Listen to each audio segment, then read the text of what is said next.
ನಮಸ್ಕಾರ ವೀಕ್ಷಕರೇ, PR ಅಕಾಡೆಮಿಗೆ ಸ್ವಾಗತ.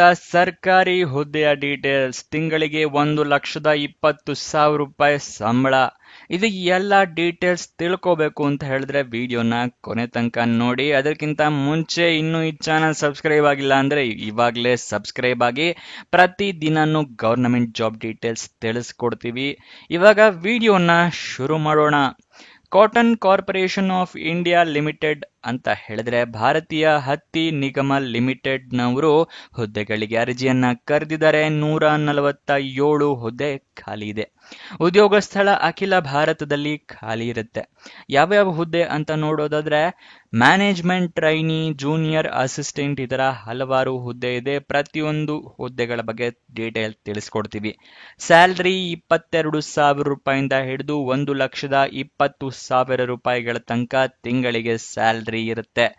ಯಾವ್ಯಾವ ಹುದ್ದೆ ಎಷ್ಟೆಷ್ಟು ಖಾಲಿ ಇದೆ ಅಂತ ಹೇಳಿ ನೋಡೋದಾದ್ರೆ ಮ್ಯಾನೇಜ್ಮೆಂಟ್ ಟ್ರೈನಿ ಮಾರ್ಕೆಟಿಂಗ್ ಹುದ್ದೆ 10 ಖಾಲಿ ಇದೆ. ಮ್ಯಾನೇಜ್ಮೆಂಟ್ ಟ್ರೈನಿ ಅಕೌಂಟ್ಸ್ ಹುದ್ದೆ 10 ಖಾಲಿ ಇದೆ. ಜೂನಿಯರ್ ಕಮರ್ಷಿಯಲ್ ಎಕ್ಸಿಕ್ಯೂಟಿವ್ ಹುದ್ದೆ 125 ಖಾಲಿ ಇದೆ. Junior assistant cotton testing lab ಹುದ್ದೆ 2 ಖಾಲಿ ಇದೆ. ಟೋಟಲ್ 147 ಹುದ್ದೆ ಖಾಲಿ ಇರುತ್ತೆ. ನೆಕ್ಸ್ಟ್ ಅಪ್ಲಿಕೇಶನ್ ಫೀಸ್ ನ ವಿವರನ ತಿಳ್ಕೊಳ್ಳೋದಾದ್ರೆ SC/ST ಕ್ಯಾಂಡಿಡೇಟ್ಸ್ಗಳಿಗೆ ಮತ್ತೆ ಎಕ್ಸ್ ಸರ್ವಿಸ್ ಮೆನ್ ಅಂದ್ರೆ ರಿಟೈರ್ಡ್ ಆರ್ಮಿ ಆಫೀಸರ್ಗಳಿಗೆ ಮತ್ತೆ PWBD ಅಂದ್ರೆ disabled candidates, person with bench mark disability ಅಂತ ಅಂದ್ರೆ ಅಂಗವಿಕಲ ಕ್ಯಾಂಡಿಡೇಟ್ಸ್ ಗಳಿಗೆ ಅಪ್ಲಿಕೇಶನ್ ಫೀಸ್ 500 ರೂಪಾಯಿಗಳಿರುತ್ತೆ. ಇಲ್ಲಿ ರಿಸರ್ವೇಶನ್ ಕೊಟ್ಟಿರೋದ್ರಿಂದ ನೀವು SC/ST ಆಗಿದ್ರೆ ಕ್ಯಾಸ್ಟ್ ಸರ್ಟಿಫಿಕೇಟ್ ನ ಇಟ್ಕೊಂಡಿರಿ. ಎಕ್ಸ್ ಸರ್ವಿಸ್ ಮೆನ್ ಆಗಿದ್ರೆ ನೀವು ಎಕ್ಸ್ ಸರ್ವಿಸ್ ಮೆನ್ ಸರ್ಟಿಫಿಕೇಟ್ ನ ಇಟ್ಕೊಂಡಿರ್ಬೇಕಾಗತ್ತೆ. ಅಂಗವಿಕಲ ಕ್ಯಾಂಡಿಡೇಟ್ಸ್ ಆಗಿದ್ರೆ ನಿಮ್ಮ ಹತ್ರ ಡಿಸೇಬಿಲಿಟಿ ಸರ್ಟಿಫಿಕೇಟ್ ಇರಬೇಕಾಗತ್ತೆ. ನೆಕ್ಸ್ಟ್ ಜನರಲ್ ಕ್ಯಾಂಡಿಡೇಟ್ಸು, EWS ಅಂದ್ರೆ ಎಕನಾಮಿಕ್ ವೀಕರ್ ಸೆಕ್ಷನ್ ಕ್ಯಾಂಡಿಡೇಟ್ಸು ಮತ್ತೆ OBC ಕ್ಯಾಂಡಿಡೇಟ್ಸ್ ಗಳಿದ್ರೆ 1,500 ರೂಪಾಯಿ ಅಪ್ಲಿಕೇಶನ್ ಫೀಸ್ ನ ನೀವು ಪೇ ಮಾಡಬೇಕು. ಅಪ್ಲಿಕೇಶನ್ ಫೀಸ್ ನ ನೀವು ಆನ್ಲೈನ್ ಮುಖಾಂತರ ಪೇ ಮಾಡಬೇಕಾಗತ್ತೆ. ಸೆಲೆಕ್ಷನ್ ಪ್ರೋಸೆಸ್ ವಿವರನ ಸಂಪೂರ್ಣವಾಗಿ ತಿಳಿಸ್ಕೊಡ್ತೀವಿ. ಅದಕ್ಕಿಂತ ಮುಂಚೆ ನೆನಪಿಸ್ತಾ ಇದ್ದೀನಿ, ಇನ್ನೂ ಈ ವಿಡಿಯೋಗೆ ಲೈಕ್ ಮಾಡಿಲ್ಲ ಅಂದ್ರೆ ದಯವಿಟ್ಟು ಲೈಕ್ ಮಾಡಿ, ಹಲವಾರು ಜನರಿಗೆ ಈ ವಿಡಿಯೋನ ತಲುಪೋ ತರ ಮಾಡಿ. ಮತ್ತೆ ನಿಮ್ಮ ಫ್ರೆಂಡ್ಸ್ ಅಥವಾ ರಿಲೇಟಿವ್ಸ್ ಯಾರೇ ಜಾಬ್ ಹುಡುಕ್ತಾ ಇದ್ರು ಅಂತವರಿಗೆ ಈ ವಿಡಿಯೋನ ಈ ಚಾನೆಲ್ ಎಲ್ಲ ಶೇರ್ ಮಾಡಿ, ಅವರಿಗೂ ಕೂಡ ಜಾಬ್ ಹುಡುಕೋಕೆ ಹೆಲ್ಪ್ ಆಗುತ್ತೆ. ಇವಾಗ ನೆಕ್ಸ್ಟ್ ಅಂದ್ರೆ ಸೆಲೆಕ್ಷನ್ ಪ್ರೋಸೆಸ್ ವಿವರ ತಿಳ್ಕೊಳ್ಳೋಣ. ರಿಟರ್ನ್ ಟೆಸ್ಟ್ ಮತ್ತೆ ಆನ್ಲೈನ್ ಎಕ್ಸಾಮ್ ಎರಡರಲ್ಲಿ ಯಾವ್ದಾದ್ರು ಒಂದಿರಬಹುದು.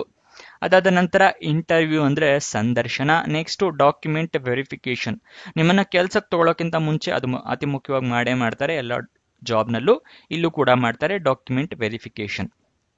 ಯಾವ್ಯಾವ ಹುದ್ದೆಗೆ ಎಷ್ಟೆಷ್ಟು ಸ್ಯಾಲರಿ ಇದೆ ಅಂತ ತಿಳ್ಕೊಳ್ಳೋದಾದ್ರೆ ಮ್ಯಾನೇಜ್ಮೆಂಟ್ ಟ್ರೈನಿ ಮಾರ್ಕೆಟಿಂಗ್ ಹುದ್ದೆಗೆ ಮತ್ತೆ ಮ್ಯಾನೇಜ್ಮೆಂಟ್ ಟ್ರೈನಿ ಅಕೌಂಟ್ಸ್ ಹುದ್ದೆಗೆ 30,000 ರೂಪಾಯಿಂದ ಹಿಡಿದು 1,20,000 ರೂಪಾಯಿ ತನಕ ಸ್ಯಾಲರಿ ಇದೆ. ಜೂನಿಯರ್ ಕಮರ್ಷಿಯಲ್ ಎಕ್ಸಿಕ್ಯೂಟಿವ್ ಹುದ್ದೆಗೆ ಮತ್ತೆ junior assistant cotton testing lab ಹುದ್ದೆಗೆ 22,000 ರೂಪಾಯಿಂದ ಹಿಡಿದು 90,000 ರೂಪಾಯಿ ತನಕ ತಿಂಗಳ ಸ್ಯಾಲರಿ ಇರುತ್ತೆ. ನೆಕ್ಸ್ಟ್ ಈ ಸ್ಟೆಪ್ಸ್ಗಳನ್ನ ನೀವು ಫಾಲೋ ಮಾಡಿದ್ರೆ ನಿಮಗೆ ಜಾಬ್ ಪಕ್ಕಾ ಸಿಕ್ಕೇ ಸಿಗುತ್ತೆ. ಯಾವ ಸ್ಟೆಪ್ಸ್ ಅಂತ ಹೇಳ್ತಾ ಇದೀವಿ, ಗಮನ ಕೊಟ್ಟು ನೋಡ್ಕೊಳ್ಳಿ. ಮೊದಲನೆಯ ಸ್ಟೆಪ್ ಅಫಿಷಿಯಲ್ ನೋಟಿಫಿಕೇಶನ್ PDF ನ ಸಂಪೂರ್ಣವಾಗಿ ಓದ್ಕೊಳ್ಳೋದು. ಏನಕ್ಕೆ ಅಂತ ಹೇಳಿದ್ರೆ ಏನೇನ್ ಎಲಿಜಿಬಿಲಿಟಿ ಕ್ರೈಟೀರಿಯಾ ಇದೆ, ಏನೇನ್ ರಿಕ್ವೈರ್ಮೆಂಟ್ಸ್ ಇದೆ ಅಂತ ಎಲ್ಲ ತಿಳ್ಕೊಂಡ ನಂತರನೇ ನೀವು ಅರ್ಜಿಯನ್ನ ಹಾಕೋಬೇಕು. ಅದಕ್ಕೋಸ್ಕರ ಇದು ಓದ್ಕೊಳ್ಳೋದು ಅತಿ ಮುಖ್ಯ. ಇದು ಏನೋ ಓದ್ಕೊಳ್ಳಿ ಅಂತ ಹೇಳಿದ್ರಿ, ಆದ್ರೆ ಅಫಿಷಿಯಲ್ ನೋಟಿಫಿಕೇಶನ್ ಎಲ್ಲಿ ಸಿಗುತ್ತೆ ಅಂತ ನೀವು ಕೇಳಿದ್ರೆ ವಿಡಿಯೋ ಡಿಸ್ಕ್ರಿಪ್ಷನ್ ಅಲ್ಲಿ ಟೆಲಿಗ್ರಾಮ್ ಚಾನೆಲ್ ನ ಲಿಂಕ್ ಕೊಟ್ಟಿದೀವಿ. ಅಲ್ಲಿಂದ ಕ್ಲಿಕ್ ಮಾಡಿ ಟೆಲಿಗ್ರಾಮ್ ಚಾನೆಲ್ ನ ಜಾಯಿನ್ ಆಗಿ ಅಫಿಷಿಯಲ್ ನೋಟಿಫಿಕೇಶನ್ PDF ನ ನೀವು ಡೌನ್ಲೋಡ್ ಮಾಡ್ಕೋಬಹುದು. ಈಗ ಸೆಕೆಂಡ್ ಸ್ಟೆಪ್ಸ್ ನ ತೋರಿಸ್ತಾ ಇದ್ದೀನಿ. ಅಪ್ಲಿಕೇಶನ್ ನ ನೀವು ಆನ್ಲೈನ್ ಮುಖಾಂತರ ಹಾಕೋಬೇಕು. ಆನ್ಲೈನ್ ಅರ್ಜಿಯಲ್ಲಿ ಇಮೇಲ್ ID, ಮೊಬೈಲ್ ನಂಬರ್ ಇದನ್ನೆಲ್ಲ ಕರೆಕ್ಟ್ ಆಗಿ ಮೆನ್ಷನ್ ಮಾಡಿ. ನಿಮಗೇನಾದ್ರೂ ಜಾಬ್ ಸಿಕ್ಕಿದ್ರೆ ಇಮೇಲ್ ಮುಖಾಂತರ ಅಥವಾ SMS ಮುಖಾಂತರ ನಿಮಗೆ ಕಮ್ಯುನಿಕೇಟ್ ಮಾಡ್ತಾರೆ. ಅದಕ್ಕೋಸ್ಕರ ಓಕೆನಾ. ನೆಕ್ಸ್ಟ್ ನೀವು ಡಾಕ್ಯುಮೆಂಟ್ಸ್ನೆಲ್ಲ ರೆಡಿ ಇಟ್ಕೋಬೇಕು. ಯಾವುದು ಅಂತ ಕೇಳ್ತಾ ಇದ್ದೀರಾ, ID ಪ್ರೂಫ್ಗೆ ಆಧಾರ್ ಕಾರ್ಡ್, ವೋಟರ್ ID ಅಥವಾ ಪಾನ್ ಕಾರ್ಡ್ ಈ ತರ ಫೋಟೋ ಇರುವಂತಹ ID ಪ್ರೂಫ್ ನ ರೆಡಿ ಇಟ್ಕೊಳ್ಳಿ. ಏಜ್ ಪ್ರೂಫ್ಗೆ SSLC ಮಾರ್ಕ್ಸ್ ಕಾರ್ಡ್ ನ ಇಟ್ಕೊಂಡಿರಿ. ನೆಕ್ಸ್ಟ್ ನಿಮ್ಮ ಎಜುಕೇಶನ್ ಕ್ವಾಲಿಫಿಕೇಶನ್ಗೆ ಮಾರ್ಕ್ಸ್ ಕಾರ್ಡು, ಸರ್ಟಿಫಿಕೇಟು ಎಲ್ಲ ಇಟ್ಕೊಂಡಿರಿ. ರೆಸ್ಯೂಮೆ ಇಟ್ಕೊಂಡಿರಿ. ಆನ್ಲೈನ್ ಅಪ್ಲಿಕೇಶನ್ ಆಗಿರೋದ್ರಿಂದ ಕೇಳೋದಿಲ್ಲ, ಬಟ್ ಸೇಫ್ಟಿಗೆ ಇಟ್ಕೊಂಡಿರಿ. ಎಕ್ಸ್ಪೀರಿಯನ್ಸ್ ಏನಾದರೂ ಇದೆಯಾ, ಎಕ್ಸ್ಪೀರಿಯನ್ಸ್ ಸರ್ಟಿಫಿಕೇಟ್ ತೆಗೆದಿಟ್ಕೊಳ್ಳಿ. ಅಪ್ಲಿಕೇಶನ್ ಏನೋ ಆನ್ಲೈನ್ ಹಾಕೋಬೇಕು ಅಂತ ಹೇಳಿದೆ, ಅದು ಎಲ್ಲಿ ಸಿಗುತ್ತೆ ಅಂತ ನಿಮಗೆ ವಿಡಿಯೋದಲ್ಲಿ ಮುಂದೆ ತಿಳಿಸ್ಕೊಡ್ತೀವಿ. ನೆಕ್ಸ್ಟ್ ಅಪ್ಲಿಕೇಶನ್ಗೆ ಡಾಕ್ಯುಮೆಂಟ್ಸ್ ಎಲ್ಲ ರೆಡಿ ಇಟ್ಕೊಳ್ಳಿ ಅಂತ ಏನೋ ಹೇಳ್ತೆ, ಆದರೆ ನೀವು ಪ್ರಿಂಟ್ ಔಟ್ ತಗೊಂಡಿಟ್ಕೊಂಡ್ರೆ ಉಪಯೋಗ ಇಲ್ಲ, ನೀವೆಲ್ಲದ್ರದ್ದು ಸ್ಕ್ಯಾನರ್ಡ್ ಕಾಪೀಸ್ ಇಟ್ಕೋಬೇಕಾಗತ್ತೆ. ಅಥವಾ ನೀವು ಮೊಬೈಲ್ನಲ್ಲಿ ಅರ್ಜಿಯನ್ನ ಹಾಕ್ತೀರಾ ಅಂದ್ರೆ ಎಲ್ಲ ಡಾಕ್ಯುಮೆಂಟ್ಸ್ದು ಫೋಟೋ ತಗೊಂಡು ಇಟ್ಕೊಳ್ಳಿ, ಅಪ್ಲೋಡ್ ಮಾಡೋಕ್ಕೆ ಈಸಿ ಆಗುತ್ತೆ. ನೆಕ್ಸ್ಟ್ ನಿಮ್ಮ ರೀಸೆಂಟ್ ಪಾಸ್ಪೋರ್ಟ್ ಸೈಜ್ ಫೋಟೋಗ್ರಾಫ್ ಇಟ್ಕೊಂಡಿರಿ, ಅರ್ಜಿಯಲ್ಲಿ ಕೇಳಿದ್ರೆ ಅಟ್ಯಾಚ್ ಮಾಡಬಹುದು. ಅಪ್ಲಿಕೇಶನ್ ಎಲ್ಲ ಫಿಲ್ಅಪ್ ಮಾಡಿದ ನಂತರ ಸಬ್ಮಿಟ್ ಬಟನ್ ನ ಕ್ಲಿಕ್ ಮಾಡ್ತೀರಲ್ಲ, ಸಬ್ಮಿಟ್ ಬಟನ್ ನ ಕ್ಲಿಕ್ ಮಾಡಿದ ಮೇಲೆ ಅಪ್ಲಿಕೇಶನ್ ನಂಬರು ಅಥವಾ ರಿಕ್ವೆಸ್ಟ್ ನಂಬರ್ ಈ ತರ ಏನಾದರೂ ಬಂದ್ರೆ ಅದನ್ನ ಬರೆದು ಇಟ್ಕೊಳ್ಳಿ ಅಥವಾ ಫೋಟೋ ತಗೊಂಡು ಇಟ್ಕೊಳ್ಳಿ, ನಿಮ್ಮ ಫ್ಯೂಚರ್ ರೆಫರೆನ್ಸ್ಗೆ ಅದು ಬೇಕಾಗತ್ತೆ. ಇವಾಗ ವಯೋಮಿತಿಯ ಡೀಟೇಲ್ಸ್ನ ತಿಳ್ಕೊಳ್ಳೋಣ. ಮಿನಿಮಮ್ 18 ವರ್ಷ ನಿಮಗೆ ಆಗಿರಲೇಬೇಕು. ಮ್ಯಾಕ್ಸಿಮಮ್ ಅಂತ ಹೇಳಿದ್ರೆ 30 ವರ್ಷದವರು ತನಕನೂ ಅರ್ಜಿಯನ್ನ ಹಾಕೋಬಹುದು. ಆದರೆ ಕೆಲವೊಂದು ಕೆಟಗರಿ ಅವರಿಗೆ ವಯೋಮಿತಿ ಸಡಿಲಿಕೆಯನ್ನ ಕೊಟ್ಟಿದ್ದಾರೆ, ಅದನ್ನ ತಿಳಿಸ್ಕೊಡ್ತೀನಿ. ಅದಕ್ಕಿಂತ ಮುಂಚೆ ನಿಮಗೆ 18 ವರ್ಷ ಯಾವಾಗ ಅಂದ್ರೆ 9 ಮೇ 2025ಕ್ಕೆ ನಿಮಗೆ 18 ವರ್ಷ ಆಗಿದ್ರೆ ಮಾತ್ರ ಅರ್ಜಿಯನ್ನ ಹಾಕೋಬಹುದು. ಮತ್ತೆ ಕಮೆಂಟ್ ಬಾಕ್ಸ್ ನಲ್ಲಿ ಕೇಳ್ತಾ ಇರ್ತೀರಾ 18 ವರ್ಷ ನಡೀತಾ ಇದೆ ಆ ಥರ ಎಲ್ಲ, ಅದಕ್ಕೆ ತಿಳಿಸ್ಕೊಡ್ತಾ ಇದ್ದೀನಿ ಇವಾಗಲೇ. 9 ಮೇ 2025ಕ್ಕೆ ನಿಮಗೆ 18 ವರ್ಷ ಆಗಿರಬೇಕು. ನೆಕ್ಸ್ಟ್ ವಯೋಮಿತಿ ಸಡಿಲಿಕೆಯನ್ನೆಲ್ಲ ಯಾವ್ಯಾವುದು ಎಷ್ಟೆಷ್ಟು ಅಂತ ತೋರಿಸ್ತಾ ಇದ್ದೀನಿ. OBC ಕ್ಯಾಟಗರಿ ಅವರಿಗೆ 3 ವರ್ಷದ ಸಡಿಲಿಕೆ ಕೊಟ್ಟಿದ್ದಾರೆ. SC/ST ಕ್ಯಾಂಡಿಡೇಟ್ಸ್ಗಳಿಗೆ 5 ವರ್ಷದ ಸಡಿಲಿಕೆಯನ್ನ ಕೊಟ್ಟಿದ್ದಾರೆ.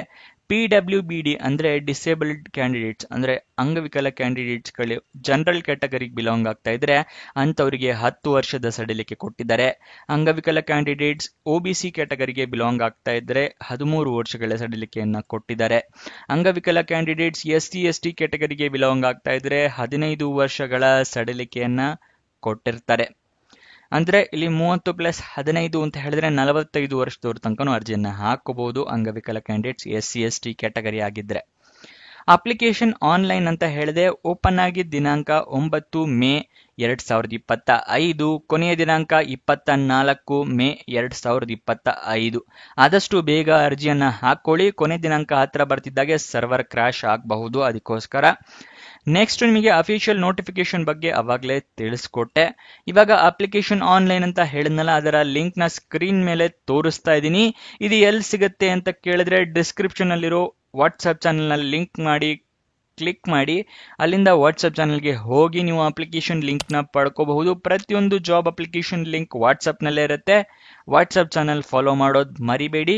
ಅಫಿಷಿಯಲ್ ವೆಬ್ಸೈಟ್ ಅಡ್ರೆಸ್ ಬೇಕು, ಅಲ್ಲಿಂದನೇ ಜಾಬ್ ಡೀಟೇಲ್ಸ್ ತಿಳ್ಕೊಂತೀರಾ ಅಂದ್ರೆ ಅದನ್ನ ಕೂಡ ಮಾಡಬಹುದು. cotcorp.org.in ಇದು ಅಫಿಷಿಯಲ್ ವೆಬ್ಸೈಟ್ ಅಡ್ರೆಸ್ ಆಗಿರುತ್ತೆ. ಗೂಗಲ್ ನಲ್ಲಿ ವೆಬ್ಸೈಟ್ ನ ಸರ್ಚ್ ಮಾಡಿ ಅಲ್ಲಿಂದನೂ ನೀವು ಜಾಬ್ ಡೀಟೇಲ್ಸ್ ತಿಳ್ಕೋಬಹುದು. ನೆಕ್ಸ್ಟ್ ಎಜುಕೇಶನ್ ಕ್ವಾಲಿಫಿಕೇಶನ್ ವಿವರ, ಏನ್ ಎಜುಕೇಶನ್ ಮಾಡಿರ್ಬೇಕು ಅಂತ ಹೇಳಿ ತಿಳಿಸ್ಕೊಡ್ತಾ ಇದ್ದೀನಿ. ಮಾರ್ಕೆಟಿಂಗ್ ಅಂದ್ರೆ ಮ್ಯಾನೇಜ್ಮೆಂಟ್ ಟ್ರೈನಿ ಮಾರ್ಕೆಟಿಂಗ್ ಹುದ್ದೆಗೆ MBA ಆಗಿರ್ಬೇಕಾಗುತ್ತೆ. ಮ್ಯಾನೇಜ್ಮೆಂಟ್ ಟ್ರೈನಿ ಅಕೌಂಟ್ಸ್ ಹುದ್ದೆಗೆ CA ಅಥವಾ CMA ಆಗಿರ್ಬೇಕಾಗುತ್ತೆ. ನೆಕ್ಸ್ಟ್ ಜೂನಿಯರ್ ಕಮರ್ಷಿಯಲ್ ಎಕ್ಸಿಕ್ಯೂಟಿವ್ ಹುದ್ದೆಗೆ BSc ಅಥವಾ ಗ್ರಾಜ್ಯುಯೇಷನ್ ಆಗಿರಬೇಕು. Junior assistant cotton testing lab ಹುದ್ದೆಗೆ ಡಿಪ್ಲೊಮೊ ಆಗಿದ್ದವರು ಅರ್ಜಿಯನ್ನ ಹಾಕೋಬಹುದು. ಇದಿಷ್ಟು ಈ ಜಾಬ್ ನ ವಿವರ. ಏನಾದರೂ ಡೌಟ್ಸ್ ಅಥವಾ ಕ್ವಶನ್ಸ್ ಇದೆ ಅಂತ ಹೇಳಿದ್ರೆ ಕಮೆಂಟ್ ಬಾಕ್ಸ್ ನಲ್ಲಿ ಕಮೆಂಟ್ ಮಾಡಿ, ನಾವು ಉತ್ತರ ಕೊಡೋದಕ್ಕೆ ಪ್ರಯತ್ನ ಮಾಡ್ತೀವಿ. ನೀವು ಇನ್ನೂ ನಮ್ಮ ಇನ್ಸ್ಟಾಗ್ರಾಮ್ ಚಾನೆಲ್ ನ ಫಾಲೋ ಮಾಡಿಲ್ಲ ಅಂದ್ರೆ ಡಿಸ್ಕ್ರಿಪ್ಷನ್ ಅಲ್ಲೇ ಅದರ ಲಿಂಕ್ ಕೂಡ ಇದೆ, ಅಲ್ಲಿಂದ ಕ್ಲಿಕ್ ಮಾಡಿ ಇನ್ಸ್ಟಾಗ್ರಾಮ್ ನ ಫಾಲೋ ಮಾಡಿ. ಪ್ರತಿದಿನಾನು ಜಾಬ್ ಡೀಟೇಲ್ಸ್, ಜಾಬ್ ಅಪ್ಡೇಟ್ಸ್ ನೆಲ್ಲ ಪಡ್ಕೋಬಹುದು ರೀಲ್ ಮುಖಾಂತರ. ಹಾಗೆ ನಿಮ್ಮ ಫ್ರೆಂಡ್ಸ್ ಅಂಡ್ ರಿಲೇಟಿವ್ಸ್ಗೆ ಕೂಡ ರೀಲ್ ಮುಖಾಂತರನೇ ಜಾಬ್ ಡೀಟೇಲ್ಸ್ ಎಲ್ಲ ಸೆಂಡ್ ಕೂಡ ಮಾಡಬಹುದು ಇನ್ಸ್ಟಾಗ್ರಾಮ್ ನಲ್ಲಿ. ಸೊ ಅದನ್ನ ಫಾಲೋ ಮಾಡೋದು ಮರಿಬೇಡಿ. ಕೊನೆ ತನಕ ನೋಡಿದ್ದಕ್ಕೆ ಧನ್ಯವಾದ. ಇನ್ನೊಂದು ಜಾಬ್ ವಿಡಿಯೋ ಜೊತೆ ಸಿಗೋಣ. ಬಾಯ್ ಬಾಯ್.